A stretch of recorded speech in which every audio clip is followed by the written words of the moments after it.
The next wine we have, the final wine we're going to be discussing, is our Snort. This is LaGrange's port style wine that we produce. This is the third bottling that I personally have done here at LaGrange, and you'll notice there's a number 3 written on the back in Roman numerals. So the Snort is a non-vintage wine, and it's done in the Solar style program, and I'll talk about more of the Solar program in just a minute. But I want to let you know that when I got here, it was a non-vintage, and so all the bottles, they look the same. You really didn't know how old the wine was, whether it was 2 years old or 5 years old or more, because of that. And while a non-vintage wine has its place on a program, I do think being able to identify the bottle and seeing how long it has been in bottle or been in your cellar, so to speak, is a good way to handle it. So this is our third rendition that I've been here at LaGrange that I bottled for the Snort.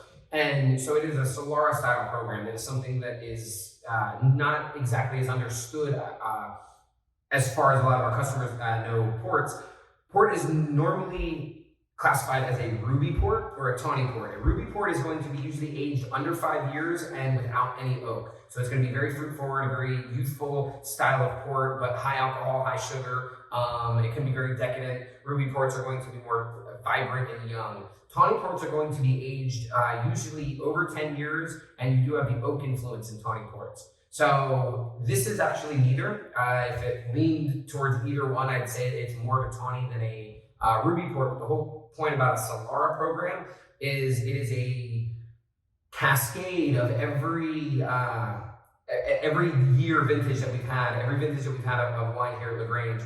Since I've been here in 2015, we've been adding wine to the 20 barrels of Snort every year. We have about 2 barrels, and every 2 years we bottle about 4. So what this does is it layers on some newer, youthful, vibrant notes over some very older wine that has a little bit more of the evolution done, a little bit more maturity, a little bit more balance, and then everything in between. It's not just those two polar opposites. It's literally every year. So this wine, as it changes, every year it gets more complex and deeper. So this being the third one that I bottle here, this is definitely a wine with a lot of history. It has been in production since basically before LaGrange was completely built, before I was here. So it's definitely a wine with a lot of history to it, I'll put it that way. Without further ado, let's get to trying it. Port is also mainly used as a aperitif, which is done before dinner. As an appetizer, it kind of stimulates your appetite. That's what an aperitif does. Very small amounts, usually 1 or 2 ounces for a pour. It can kind of start a dinner party on something sweet, something nice, as I said, that kind of stimulates your appetite. Or it's also very commonly used as a digestif, which is done after dinner, usually with dessert or just after dessert, to stimulate digestion.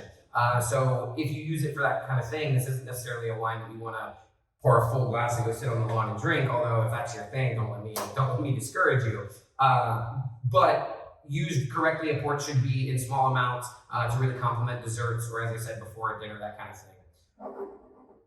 Anything you want to add about ports in general, Johnny, or get into the Snorts tasting?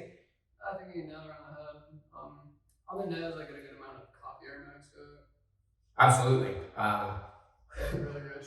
With probably over 20 different varietals from 15 different years, different oak programs, American oak, Hungarian oak, there's definitely a lot of different layers to this. And you were saying coffee, I get a little bit more of the molasses, a little bit more of the cocoa on the nose. Very deep, very complex. Almost 18% alcohol, about 5% sugar. So as far as ports go, it is actually on the lighter side. Both those numbers can go much higher. I find this to be a very good balance where it doesn't get terribly sweet or totally high octane alcohol that it's kind of undrinkable. I really like the balance of this personally. Yeah, I like a little bit of molasses on the palate, and also like the mouthfeel is very consistent with that too. Definitely. Completely. Viscosity to it. Yep. I mean, port is everything about a wine, and it's louder. It's higher alcohol, more sugar, more acid, more color. Everything about port is definitely more concentrated and louder. And on the palate, I mean, there's just a melody of chocolate, fruit, tannins, and alcohol. Not even necessarily in that order, but it comes across as a really balanced wine. I'm very happy to present this Snort to you guys. Hopefully, you guys will enjoy it. Pairings with Snort, as I said, definitely can be paired by itself before dinner as an aperitif. any sort of dessert, especially if you have chocolate, I think port is a no-brainer. It will almost always go with chocolate. Anything you want to add to the entire tasting, Johnny? Nah, just for that video, excited for the green stream. Johnny joined us about a month ago, and he's working through harvest with me, and that's where we're actually soaking wet. That's why the bar is a little higher, so you can't see the bottom because we were working today. But thank you very much for enjoying our wines. Hopefully you guys get this package and are as delighted as with the wines as we are. Thank you very much, and let us know how you like it. Please be safe and remember to drink Virginia wine. Cheers.